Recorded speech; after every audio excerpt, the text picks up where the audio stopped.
Okay, good evening everybody. It is 6:15, so I would like to welcome you all to the meeting of the Cabinet. A relatively short agenda tonight, but some very important items, particularly the last item, the financial item that Karen will introduce, of course. So if we can start off with item 1, declarations of interest. I have a declaration of interest. It's on the capital item on page 77 under the heading exceptional items. There's 2 items there.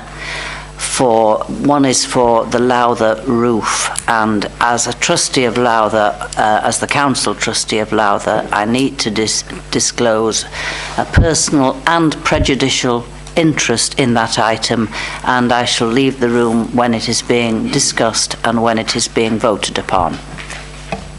And Chairman, at the same time I will be declaring the similar interest in terms of being personal and prejudicial as a consequence of the Freckleton Playground capital grant.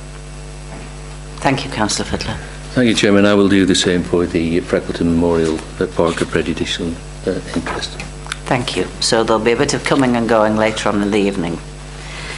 Item number 2, confirmation of the minutes. Are we all in favour of the previous minutes that begin on page 3 of tonight's agenda? I would like to propose those minutes. Do I have a seconder? And are we all in favour? Thank you. Item 3, urgent items. Do we have any urgent items, Chief Executive? There's no urgent items this evening, Mr. Chairman. Thank you. Item number 4, Community Focus Scrutiny Committee recommendations. And I think Councillor Mulholland is coming to talk about that meeting to us. Councillor Mulholland.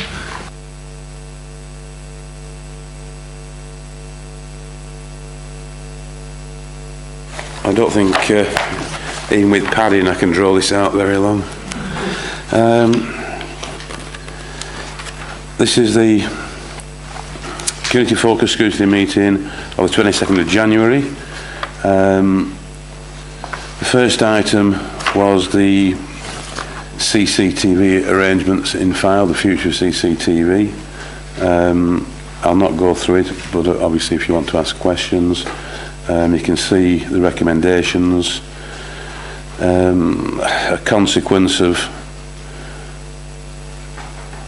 actions of the way that they're monitored by the police, and of course potential legislation changes which make it look highly unlikely that CTV is going to have an easy ride, a general CCTV in public domain.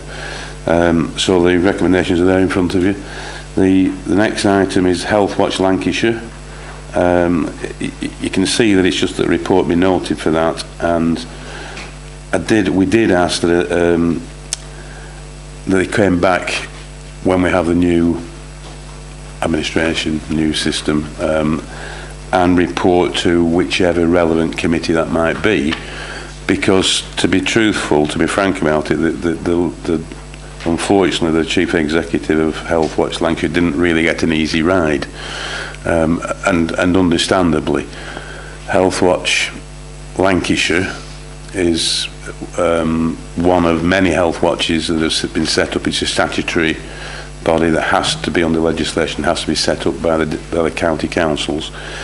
There's a slight anomaly for us at Fylde because we come under Health Watch Lancashire, but I think most of the people, certainly at this end of the borough, maybe Freckleton's a bit different, but most people at this end of the borough would should they need hospital treatment, would be looking to Blackpool. And Blackpool, being a unitary, has its own Health Watch Blackpool. So there's a bit of an anomaly there. And whilst this organisation purports to represent the voice of the public with all matters connected to health and social care, I don't think there was a single person in the committee who knew of them or had heard of them or really what they did. So whilst it was enlightening, it was worrying. They didn't seem to be anything being put forward that greatly inspired us, that this might be change and might be something that added a lot of value to the systems that are already in place. Hence, we asked them to come again later in the year and speak to the new councillors. And then the planning improvement plan, which is really just about the things that were being tidied up from the original recommendations. There's still a couple of things that are just to be tidied up, and some of those, it's not that they haven't been done, it's that it's a bit of a change in things are changing, and what's happening is changing as it's progressing. So just to keep on top of that again, we've asked for an updated progress later in the year, but there are no concerns there. There's nothing that's not been done, glaringly not been done, that should have been done. Okay, and that's about it. Thank you very much, Councillor Mulholland. Do we have any questions, colleagues? Right. I would like to support the recommendations with the exception of item 4.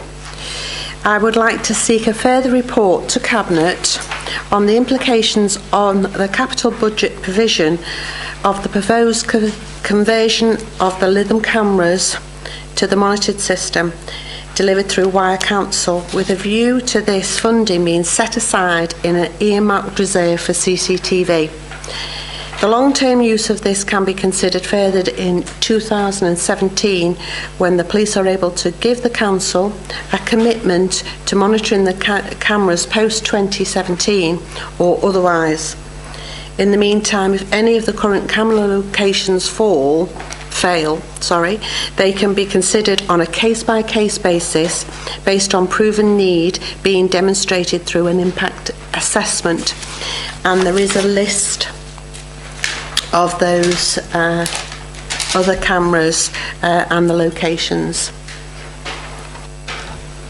Chairman, you can see our recommendation, and obviously I can accept what Councillor Little's saying, but I would just simply err caution. I would just err caution because, as has been proved with the Club Day fiasco, any commitment from the police, unfortunately, isn't worth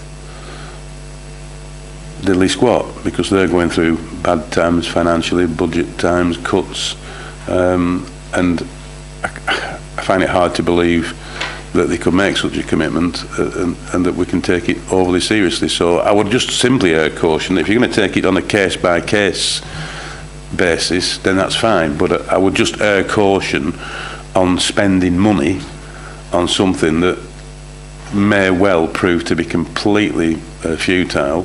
As I say, legislation's changing and becoming hostile, so I don't have a problem if committee in the wisdom want to change that recommendation, but I would just err caution before any money's spent.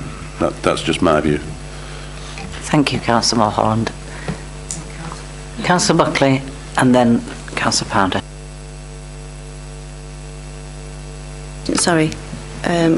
Within that recommendation there was certainly a report to come, so before actually committing that expenditure, so I think we've taken on board that suggestion, because you're completely right, we wouldn't want to be throwing money away to something that's futile, so I really do take that.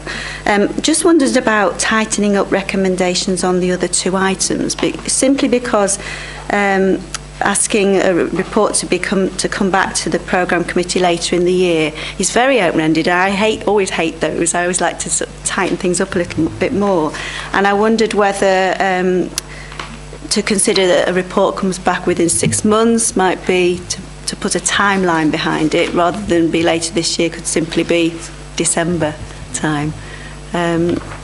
If you think that's realistic, because you debated the issues on the Health Watch, whether you think... I don't think either of those two items have any critical issues that are time related. I don't think it would actually matter if it was December, and quite rightly, if you want to put it, if you want to say by the autumn by September or 6 months, it really wouldn't matter either way. I mean, certainly the Health Watch one could have just been note the report and thank them for the presentation. But I think it wasn't just me. Members certainly picked up on the thought that this was, you know, why have the government insisted that these bodies be formed? I mean, the Lancashire Health Watch budget for last year, I think, was over £500,000. So that's £500,000 of our taxpayers' money on somebody that's purporting to be the voice of the public, you know, and none of us knew anything about it, and still don't. And when we asked, you know, what are your plans to make us all aware, there was nothing that came forward that was inspiring. Hence, being that we're at the stage we're at with the elections in May, I thought of the idea that maybe we should ask the organisation to come back later in the year. Doesn't matter, a time limit will be fine. Wouldn't matter if it was December, but certainly in 6 months. One thing about the organisation that the chief exec, Jill Brown, did say to us, they are keen on building relationships with district councils, and it also reinforces that on the website.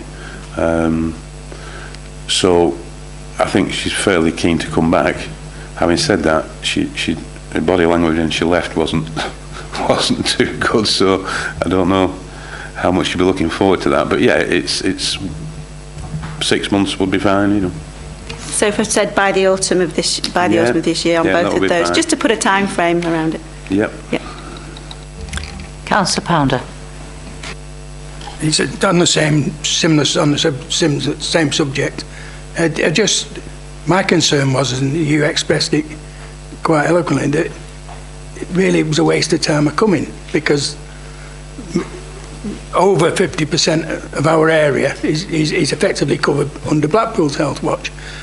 And I wondered if there was any way, or in her language, I mean, I don't know what was actually said at the meeting, but whether she implied that the two could come together to cover the wider area, rather than just, you know, just covering one end of the borough and not the other end. I mean, that's my concern with it. It's that, what are they doing? We did point out this anomaly to her, Chairman, and she assured the committee that there is a good working relationship between the Health Watches. They actually all come under Health Watch England, which is a national body. And I think, to answer Councillor Pounder's question, I don't think it would be legal to be able to sort of merge them in any way, because the legislation is statutory that each council has to provide one of these Health Watch organisations at their cost. But I am told that by this chief executive that they have good relationships with Blackpool and they do work together. And of course, if Blackpool, I mean, I'm a bit sceptical about the whole system, to be truthful, whether it be Health Watch Lancashire or Health Watch Blackpool. But if it were to work, then Health Watch Blackpool will be taking the public view of what they think about Blackpool Victoria. So you'll be getting there anyway, if you see what I mean. But I'm doubtful that that anything about it is going to work. And obviously the reason why we are all interested is because it's our money, you know. So if you've got £500,000 going to Health Watch Lancashire, and then I don't know, a few £100,000 going to Health Watch Blackpool, and God knows how many millions are going to Health Watch UK, and what for, you know? And I think a lot of people, and my committee are in that group of people, feel that to some extent the wheels have dropped off our health service at the moment, and the social care service. You know, so there is a desperate need for somebody to be making a noise. We didn't feel this organisation was fitting the bill. Thank you. Any other questions? No. only to remind myself when we used to have a system which we used to call the Community Health Council, which had this overviewing role and remit, and I thought it worked quite well because it was an opportunity for elected members to get right to the heart of it. And when it was squashed by Tony Blair for whatever reason I don't know, to be replaced by something which you've just described, and obviously you don't have the confidence and faith in it delivering what I think we did very well before the Community Health Council was disbanded. I'm only rattling on. Well, thank you for the prattle, Councillor Fiddler. Thank you, Councillor Mulholland. Can we take a vote on this, ladies and gentlemen, please? Sorry, we need to find a proposer and a seconder. I'd like to propose the recommendations 1, 2, 3, 5 and 6 as per our discussion. Thank you. And adding in that 4, and adding in that you read out, and changing mine to put a time frame round by the autumn of this year. Thank you. Can I therefore ask someone to move the minutes as amended? I'm very happy to move the minutes. And a seconder, please. All those in favour? Thank you. Thank you. Sharon, do you need this in writing? Item number 5, corporate fraud proposal for shared services.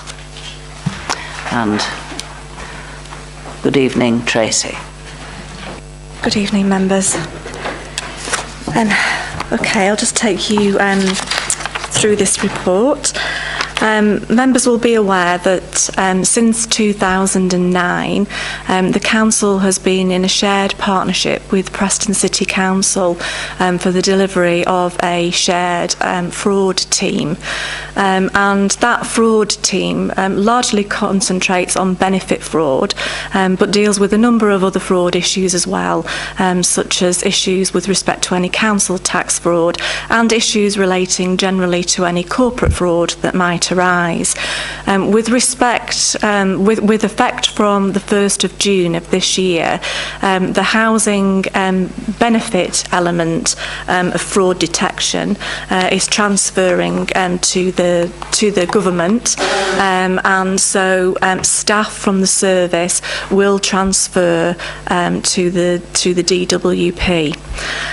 What has been developed with Preston is a proposal for having resources in place to continue to have the ability to deal with other fraud issues that arise, and those are the ones that I mentioned. And within the report, we give examples of what types of fraud can and do from time to time arise, and they're detailed on pages 19 and 20.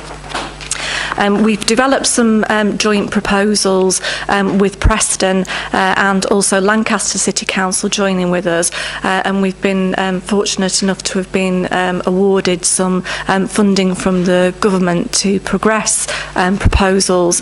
And what is being suggested is that we enter into an agreement with those two councils to deliver a shared corporate fraud team over a period of time, using some of the money that we're drawing down from the grant that we've been offered, together with savings that are generated from residual funding remaining with us for fraud. A certain element of the drawdown of funding that we get from the government for fraud at the moment will be passed to the DWP, but an element of it will remain with the council. So we're suggesting that with some of the grant funding and some of the funding that is remaining, that we enter into an arrangement with Preston City Council. If you are happy for those arrangements to progress, we're suggesting that you give me authority to firm up those proposals into a service level agreement that would detail the arrangements in finer detail, together covering a proposed period of time. that the agreement might cover. And we might be looking for an example, an initial 2 or 3 year period. And finally, on page 21, you will see that in terms of the proposals, in terms of the existing contribution that we make in terms of dealing with fraud, and the amount of reduction that we're expecting in our grant, together with the indicative funding from the government, that what we're proposing would actually generate a saving over and above what is currently being delivered. It would provide a saving of £72,000 in 15-16. And thereafter a saving of £24,000 going forward. So that's the proposal before members.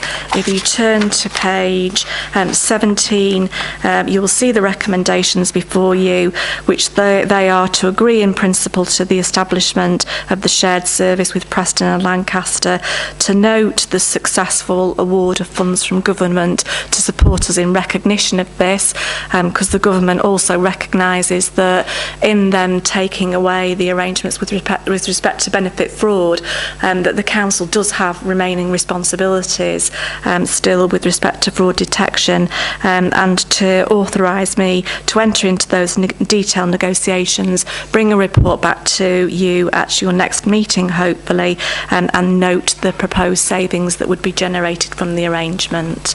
I'm happy to take any questions, Chairman. Thank you, Tracy. Do we have any questions, colleagues?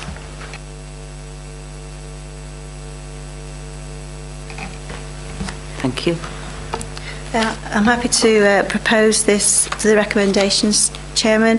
Very glad to note the expected savings as well, and also I believe that we've had a good working relationship with Preston, with the fraud service up to date, so that's a good thing to move forward, and obviously joining with Lancaster too. So it does seem a very good and sensible way forward. So happy to move the recommendations. Thank you. I'm pleased to second that recommendation. Thank you, and thank you, Tracy. Can we all vote, please, on that? I was determined to remember the vote tonight at every item. Okay, item number 6, ladies and gentlemen. Community Infrastructure Levy, the SIL. The preparation of a draft charging schedule and a Regulation 123 infrastructure list. Good evening. Yes, of course. Can you hear that? Is that better? Hi. I'm Mike Easton from Planning Policy, by the way. The report in front of you sets out quite detailed initiative of the Community Infrastructure Levy, how it operates and how it's different to the 106 agreements, but how 106 agreements can still be required for certain developments. I'm going to go through them briefly with you, but it's briefly. The SIL will be a pot of money generated from a number of planning developments in an area, which will enable infrastructure to be developed and delivered. Whereas the 106 relates to one application, one site, and making that work. But basically, what is infrastructure for a start? It's widely defined by Section 216 of the Planning Act 2008 as roads and other transport facilities, flood defences, schools and other educational facilities, medical facilities, sporting and recreational facilities, and open space. But what's the SIL? The SIL, or the Community Infrastructure Levy, is a new charge on some forms of built development. The charging authority, if the Cabinet here and the full Council agrees to it, Fylde Council will be the charging authority. We'll be able to levy a charge on owners or developers so they contribute to the costs of providing the infrastructure needed to support development of the area. In other words, a community infrastructure pot, rather than making individual planning applications acceptable in planning terms. SIL revenue can be spent by the Council to support any community infrastructure to promote growth. It's not tied to a particular project. Monies from the pot will fund infrastructure projects, but these will need to be set out in a list known as a Regulation 123 list. This is very much like the infrastructure delivery schedule that we're already drafting as part of the infrastructure delivery plan, which is accompanying the emerging filed local plan. So we can almost like convert the infrastructure delivery schedule straight into a Regulation 123 list like this, which literally sets out basically different types of infrastructure. We have first public transport schemes, highway improvement schemes, cycle schemes, utilities, and over the page, flood defences, health, education, sports facilities, mental health care, and green infrastructure, public realm works. So that would be a 1, 2, 3 list. So what happens if the Cabinet and the full Council on the 30th of March agree to go down the SIL route? There's a prescribed process we need to go through, which is basically all the way through to adoption. There are 2 stages of consultation. The first is a preliminary draft charging schedule. Now that could set out the amount of square meterage of floor space created, and the councillors here would come up with a figure, financial figure per square meterage. That's one route to go down. That could be £65 a square metre. An example is set out in the report on page 25. It's the Central Lancashire one that Preston City Council, Chorley Council and South Ribble Council went down. They've been through this route.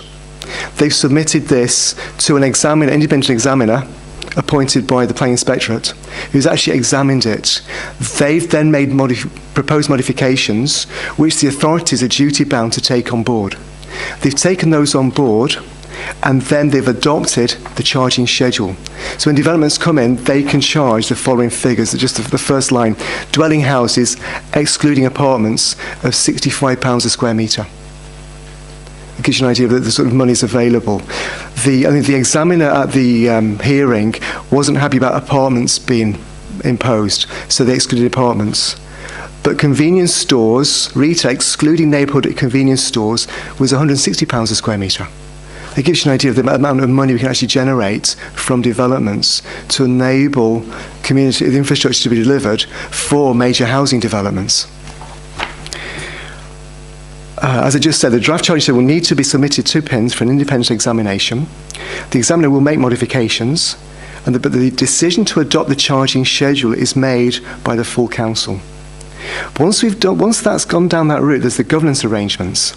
And this is interesting in terms of percentages and who gets what. The collecting and spending of the SIL will have to be put in place along with instalments policies. It's almost like a phasing. When a housing scheme's come in for 100 houses, if 30 are built every year, it's having those triggers. It's the instalments policy there. It's like the old triggers in 106 agreements for major developments. Legislation introduced in the 25th of April 2013 by the government requires 25% of the SIL generated in the area to be given over to parish and town councils where a neighbourhood plan is in place. And 15%, where a plan is not in existence. So that's important for us all to bear in mind, where the neighbourhood plans are up to at the moment, and who's looking at neighbourhood areas and whatever. So 25% if there's a neighbourhood plan in place. It's basically been through adoption.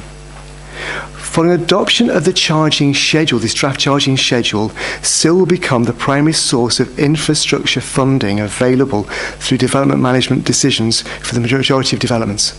So everything will go through the DM committee for that. So in terms of the relationship between SIL and the 106 agreements, some developments will be liable to both pay SIL and enter into Section 106 agreements. Need to sort of specify when that is. The SIL payment and 106 agreements will cover different things, and development will not be charged for the same items of infrastructure through the 106 agreements and the levy, because that would be grossly unfair. In order to clarify what types of infrastructure will in future no longer fall under Section 106 agreements, this list has to be drawn. The 1, 2, 3 list is drawn up. The SIL regs will need to be compiled by the Council.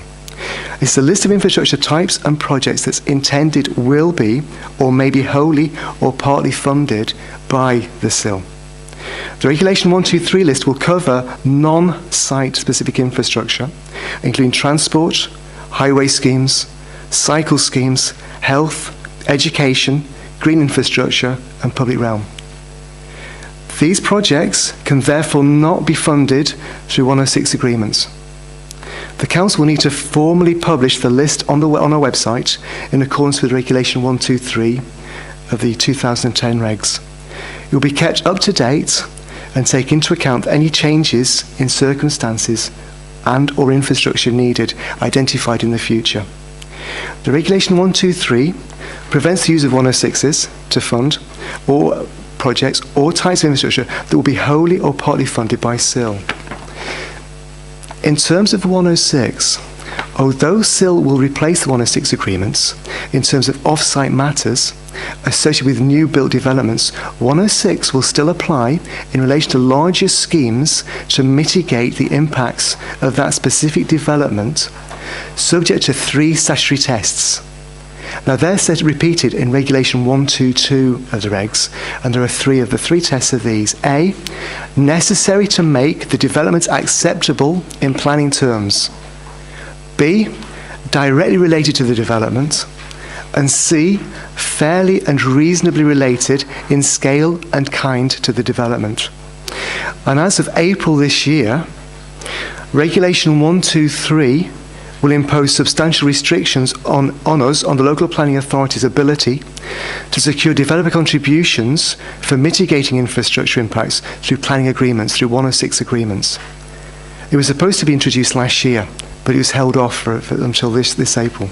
It will only be possible for a maximum of 5 planning agreements to be pooled to contribute to any one infrastructure item or infrastructure type.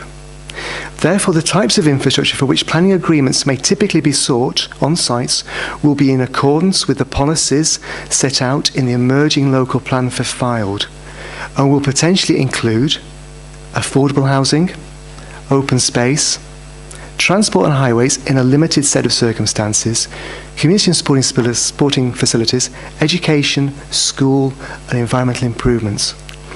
But finally, in terms of off-site Section 106 agreements, larger scale major developments typically have larger and more concentrated impacts on may necessitate site-specific infrastructure, such as schools, community facilities, and junction improvements.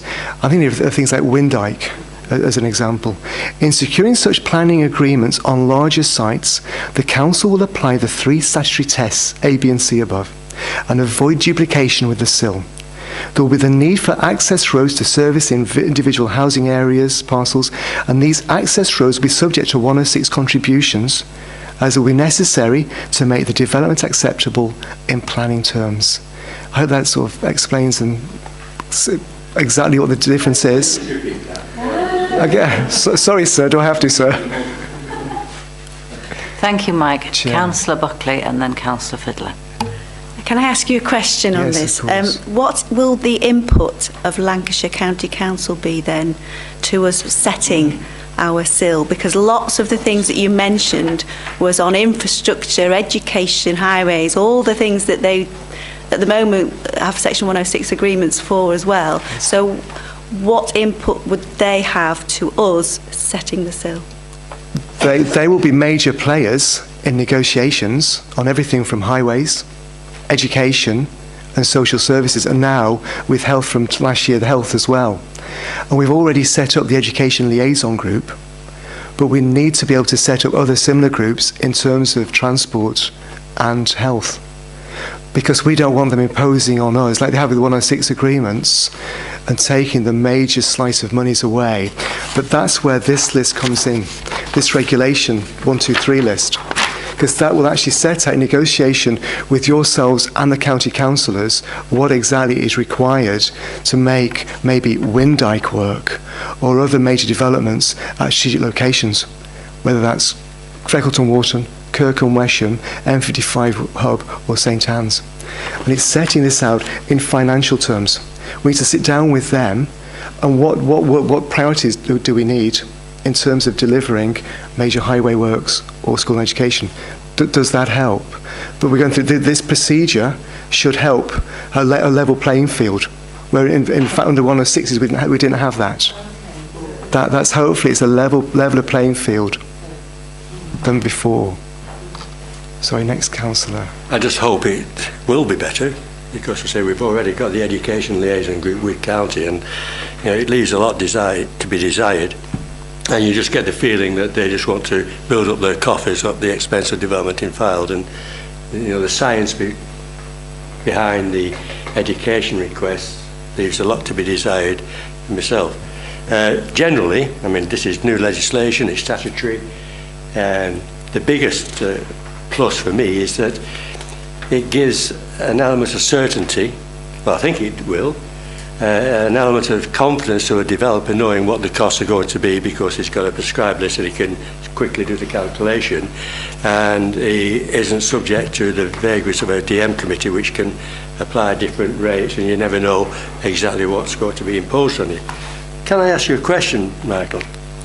There seems to be a contradiction with the government's policy in terms of seeking Section 106 presently seeking 106 contributions, financial obligations on development, but then the route of travel for the government is that developers can come back and say it's not viable and we don't intend to, we cannot deliver those financial obligations, and therefore the government to say, well, if you can't, you can't, and so, but just build the houses. Will that still apply with SIL, or is there no wriggle room that once SIL is a simple arithmetic calculation on that type of development, and there's no gain out of it? And there's an issue at the moment with SIL, with 106s and viability is a major issue. I think the councillor's Fiddler is correct on affordable housing especially. They're coming back on schemes negotiated X years ago, and they're finding that affordable housing will undermine the viability, so actually allowed by government to actually exclude the affordable element from that. But I think the view is, with this, setting out exactly what's required up front to developers, they know what they're doing when they buy the land now. It's clearer now what they will have to pay, not just for the land, but to actually deliver it. If you're paying for improvements to the South Fylde line or bus services in Kirkham, and this is set out clearly, it should work. But on that very note, nothing is ever certain. So we're putting policies in the local plan on viability on that very issue. Thank you. Any further questions?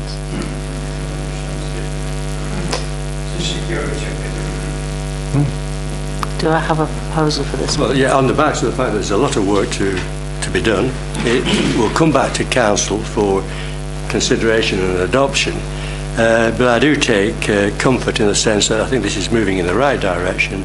It ties up development with financial obligations that a developer has to create. It should be, once it becomes the norm, it'll be relatively straightforward and eliminate the uncertainty that Section 106 gives us now. So, on the basis, I move that we accept the report before us this evening. Thank you.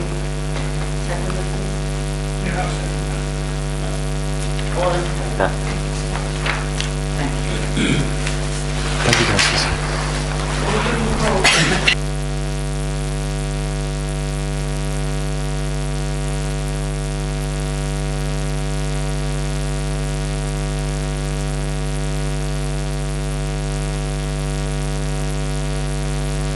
Item number 7, ladies and gentlemen, which is kind of the top of the bill, and that is the medium-term financial strategy update, including all the stuff that it normally includes on the agenda papers, and Mr. O'Donoghue is going to introduce it for us.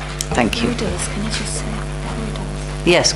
Sorry to interrupt, but before you do, just in line with the declarations of interest that we had at the outset of the meeting, I'd just like to make it clear that the discussions that ensue following from your report will be on the items, but excluding specifically the items that affect those councillors who've declared the interests. So we will take the recommendations and vote on those and exclude those other items, and then take them one by one. Thank you. Thank you, Deputy Leader. Thank you. Attached to the report is the Council's medium-term financial strategy for the 5 years that end in 2018-19. The strategy is designed to provide a link between the available financial resources of the Council and the Council's corporate policy priorities, and to ensure that the Council sets a budget which is robust and sustainable in order that it can deliver the aspirations within line with the strategic objectives.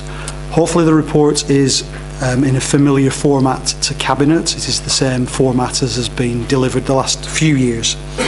The document will be presented to the Policy Development Scrutiny Committee on the 19th of Feb, and then ultimately will go to Budget Council on the 3rd of March. Feedback from the budget consultation process, which is currently out at the moment, will be considered as part of that budget setting meeting. This report obviously also contains Cabinet's budget proposals for the forthcoming year. In preparing the forecast, we very much use a risk-based approach that's proven successful over the last few years. I think the easiest way to go through the report, which is very detailed, is to look at the appendices and look at some of those numbers. But before we do that, what I quickly do is take a look at the background to the forecast and some of the main risks that are identified within there, both revenue and capital. So first of all, in terms of the background to the forecast, on page 45 of your papers this evening, in preparing the forecast, we take into account the original budget that was set by Budget Council at the beginning of the financial year, and we've reflected the outturn position. We've reflected the ongoing budget right-sizing exercise, which we've successfully adopted over the last few financial years. That's continued during this financial year. We've reflected the fact that we do quarterly budget monitoring, both for revenue and capital. That's identified a number of variances, which we've also wrapped up within the report. And crucially, we've also reflected the local government finance settlement, which detailed the exact financial allocations for all councils that was confirmed very recently in Parliament. I've mentioned financial risks, and before we get to the appendices, I'll just highlight the key financial risks. In terms of the revenue budget, those are set out on page 53 of your papers. In terms of revenue, the high-level financial risks are identified there. New homes bonus. New homes bonus now comprises approximately 20% of our revenue funding, and as such is a significant financial risk. A couple of years ago, in 2013, the government were exploring the possibility of top slicing that, which would have had a financial impact on us. So that's a significant financial risk, our reliance on new homes bonus. Secondly, the level of government grant support is a key financial risk. That has been reducing at the rate of around about 28% per annum, and we are continuing to forecast that it reduces along a similar trajectory in future years. Thirdly, a high-level revenue financial risk is the waste recycling cost-sharing arrangements that we have with Lancashire County Council. During 2014, they took the decision to cease those after the end of the existing agreement that we've got, and that will have a revenue impact of in excess of £750,000 per annum from 2018-19 onwards. And the final high-level financial risk in terms of revenue is the localisation of business rates scheme, which is currently in operation, whereby local authorities locally are exposed to both the risks and potential rewards of business rate growth. We're taking an extremely prudent approach to that, in that our revenue forecast assumes business rate income at the safety net level. So business rate income cannot be less than the level that we are assuming within the forecast. So those are the high level risks. There's a number of low, medium and lower level risks which I'll not go through. They're detailed in the report. But those are the high level risks in terms of the revenue budget. In terms of the capital programme as presented is showing a balanced position. And there are a number of medium level financial risks which are set out in section 19 of the report, page 60, around the accommodation project, the coast protection scheme, around vehicle replacement and funding for disabled facilities grants. I'll not go through those in detail. So in terms of the numbers then and the appendices to the report, if I may just dwell on those a little, they start on page 67. And what you've got there is Appendix A, which is the financial forecast that was approved by Budget Council in March 2014. The way that the report works is then to Appendix B sets out the underlying assumptions within the forecast, and then we come to Appendix C on page 70, which sets out all the movements that we've tracked through budget monitoring, through decisions that have been made, and through the budget right-sizing exercise. This tracks the movements from the forecast that was approved at Budget Council in March last year. The most significant number within there, under item 5, is the loss of the waste cost sharing income, which I've just mentioned, which has a significant impact in 2018-19. For each of those items identified in Appendix C, there's an explanation in Appendix D, and that ultimately leads us to the updated forecast, which is on page 74, Appendix E. This has been updated to reflect the changes that are in Appendix C of the report. It's been updated to reflect the grant settlement, including new homes bonus and revenue support grant. It's been updated to reflect assumptions about business rate income. As I mentioned, that's assumed to be at the safety net level.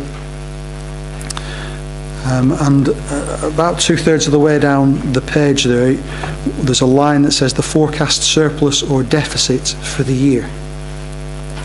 What that shows for 2014-15 is a surplus of resources of 1.166 million. It shows a broadly balanced budget for 2015-16 and 2016-17. A slight call on reserves of 120,000 in 17-18, and then a large call on reserves in 2018-19, largely as a result of the LCC cost sharing decision. Also included in Appendix E then are some of Cabinet's budget proposals in terms of contributing 911,000 of the 1.166 million in year into the capital investment reserve, which will leave a residual balance of 255,000 to go into general fund reserves, such that we're budgeting for general fund reserves at the end of this financial year to be 5.3 million.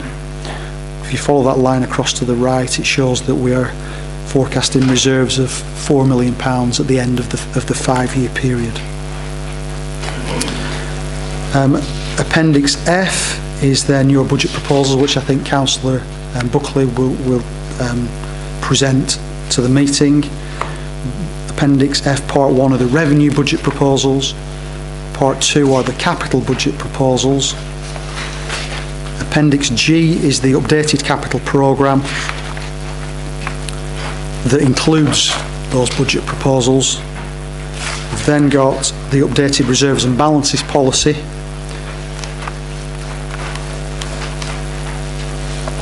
which includes the position on the capital investment reserve. We've got the special expenses policy, and finally fees and charges. In terms of the conclusions in the report, those are set out in section 23, and I'll just quickly take you through those.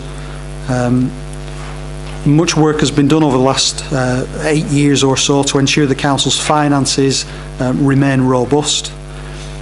This current version of the forecast shows a substantial in-year contribution to reserves in the current year, as we've just looked at, followed by a 3-year period with a broadly balanced position, and as I've said, the final year being more challenging. And the reasons I've been through and are detailed in the report. The continuation of public sector deficit reduction measures promoted by central government includes both immediate and medium-term spending reductions on public services, and like all other councils, Fylde are dealing with cost pressures while striving to maintain those income budgets. As I've mentioned, the council began a budget right-sizing programme during 2012 in preparation for those funding reductions, and we've continued to carry that out successfully during the current financial year.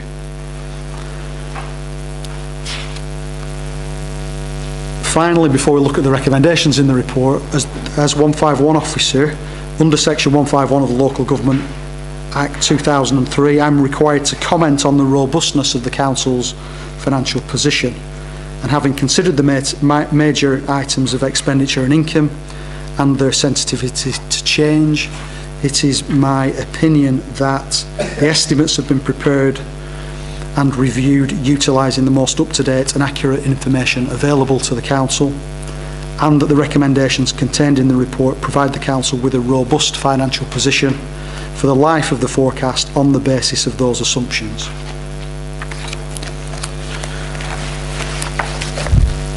Okay, so the recommendations in the report are set out on page 30 of your papers, and I'm very happy, members, to take any questions. Thank you. Thank you, Mr. O'Donoghue.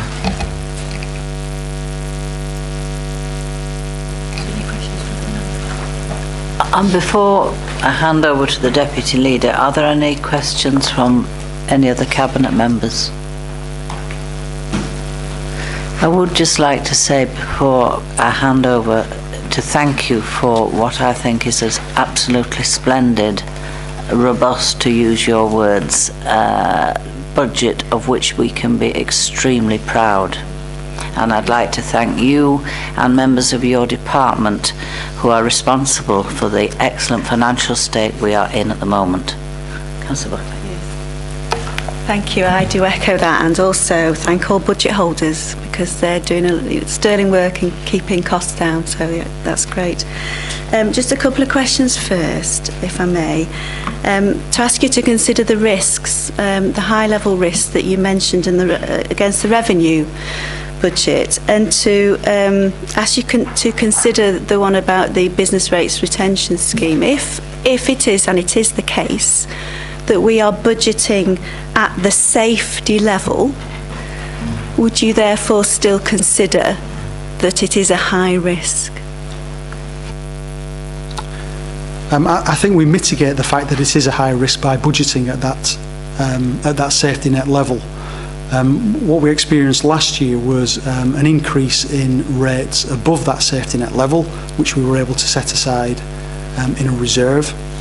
And the current monitoring, although problematic and difficult due to the nature of trying to predict business rate income and appeals, is difficult. I would expect a similar position at outturn this year. But I take the point that because we budget at that safety net level, we do mitigate much of that risk through the approach that we take. Thank you very much. And also, we know coming down the line, looking at the forecast, that, as you say, getting towards having a balanced budget year on year, which has really been a driving force of this council trying to get to that position. But then, of course, in 18-19 hit very hard by LCC's decision on the waste cost sharing agreement.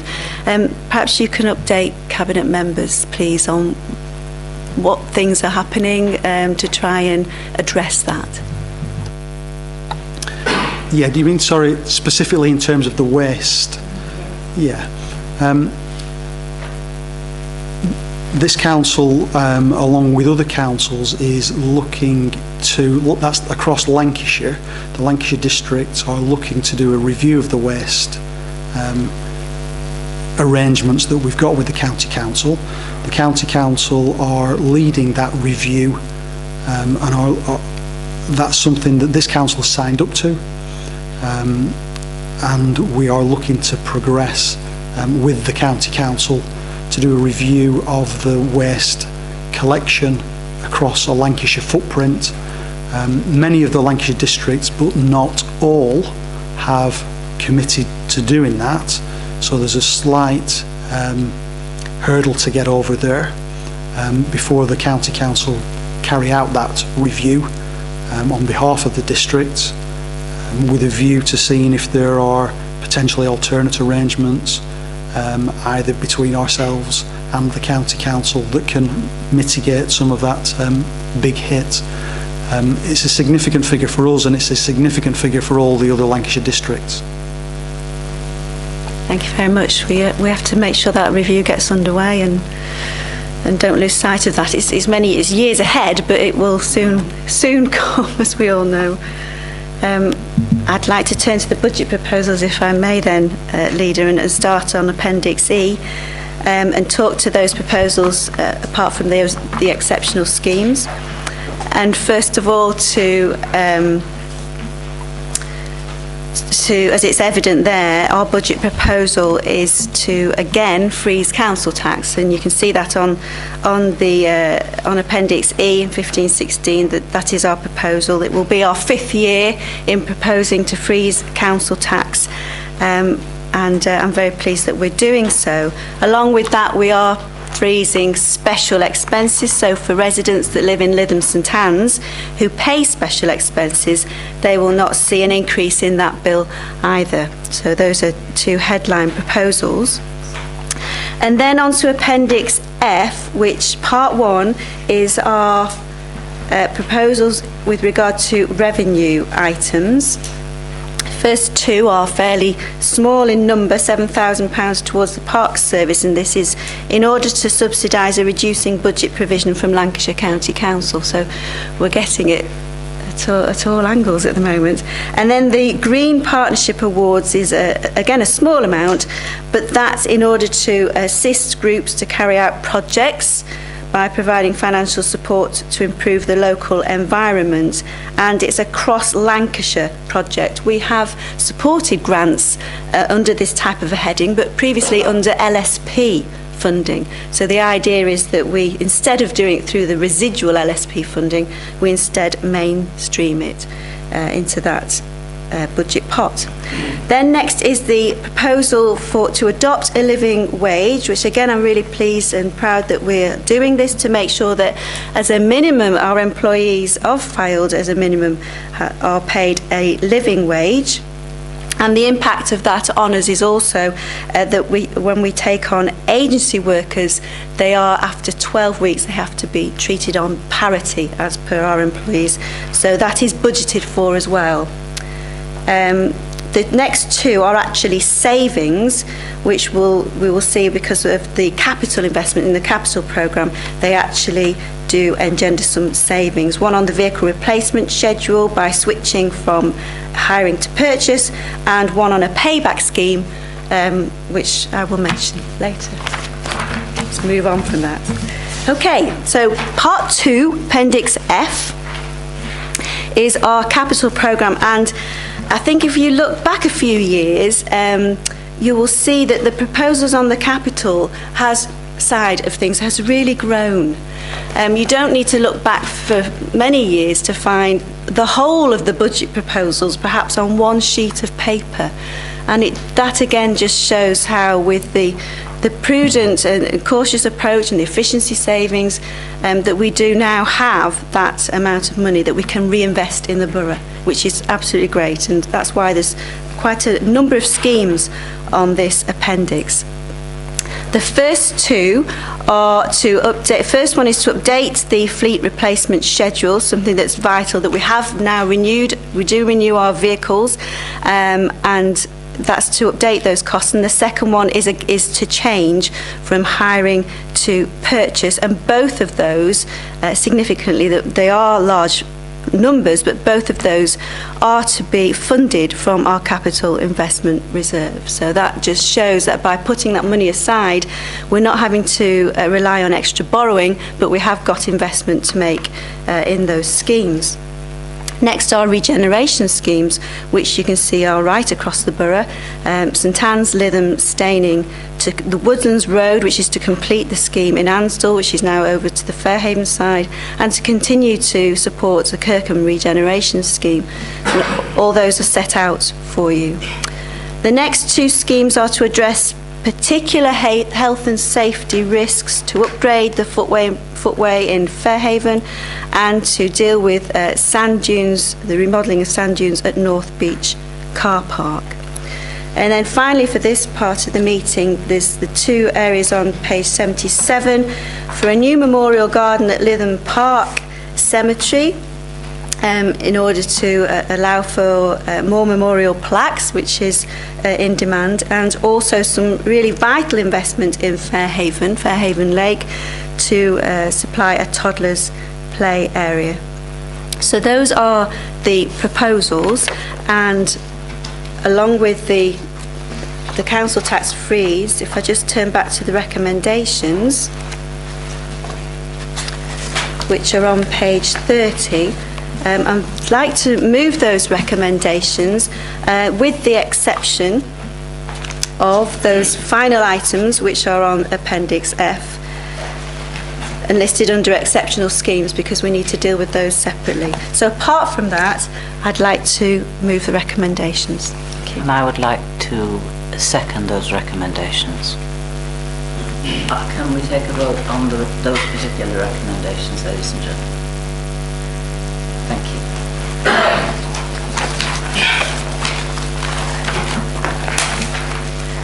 So if we now turn to Lowther, and the leader will leave the room.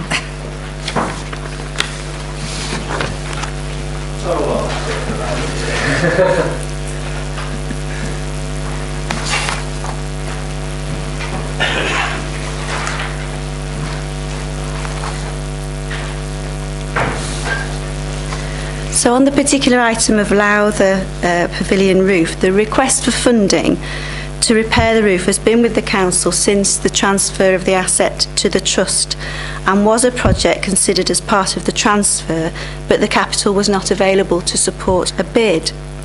The asset was transferred with a commitment to consider the request to support the repair of the roof if funds became available, with an expectation that there should be some contribution made by the trust. The theatre is a strategic asset that attracts patrons from across the Fylde and the wider North West region, and the only facility in the borough that can accommodate the artists and productions that are now being attracted to the venue. It is an important part of the entertainment and tourism offering that has a positive impact on the local economy and the reputation of the area. The amount that is proposed to invest in the scheme for replacement of Lowther roof is 8,000 next year and 115,000, so the bulk of the work will be in the following year. And that lead time does actually fit with the trustees, because of course this coming year they've got bookings for the theatre and they do have to plan ahead, and it also allows the trustees to seek external funding for other improvements that they have in mind to improve the experience of customers, which could take place whilst the works to the roof is underway. I don't know whether colleagues do frequent Lowther Pavilion for the shows often, but I do fairly frequently, and I'm absolutely delighted with what they're putting on and the numbers they're getting in the audience. I was only there very recently for the Sweeney Todd production from the local school, and it was packed out. So I think they're doing sterling work at Lowther Pavilion since they're forming a trust, and very happy to propose this and to support them. There is a payback. The agreement is that they would contribute £50,000 to this scheme, and they would pay that back on an annual basis. You'll see that's in the savings, £5,000 per year. So I'm happy to propose that as a standalone item. Thank you, Chairman. I share the same sentiment as well with Lowther. It's much improved nowadays, and I'm happy to second this item. Are we all right to vote? Is everybody to vote? Thank you. Okay, thank you very much. So do you gentlemen want to leave and ask Sue to come back? If we must. Yeah, we'll send Sue back in. Thank you.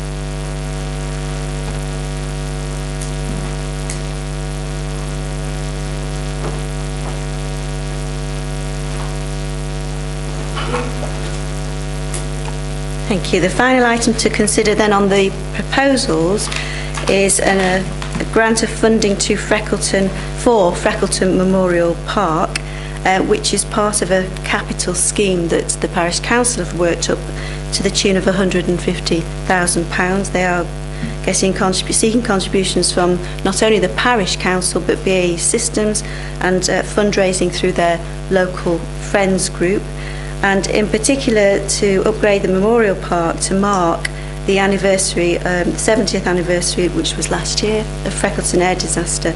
And all the narrative is set out there to explain the proposal before you. So again, as an exceptional scheme, I would like to propose that we do in fact grant them this £50,000. I will second that. Are we all in favour? Got to keep track of it, isn't it? Everybody. There's a lot of them around.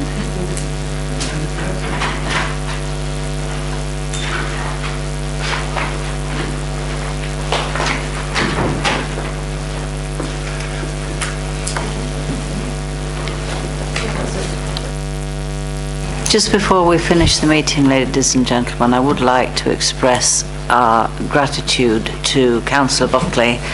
I've said it in, well, not when it's been webcast. I'd like it to be on the webcast, because she is an absolutely splendid financial wizard, financial cabinet colleague.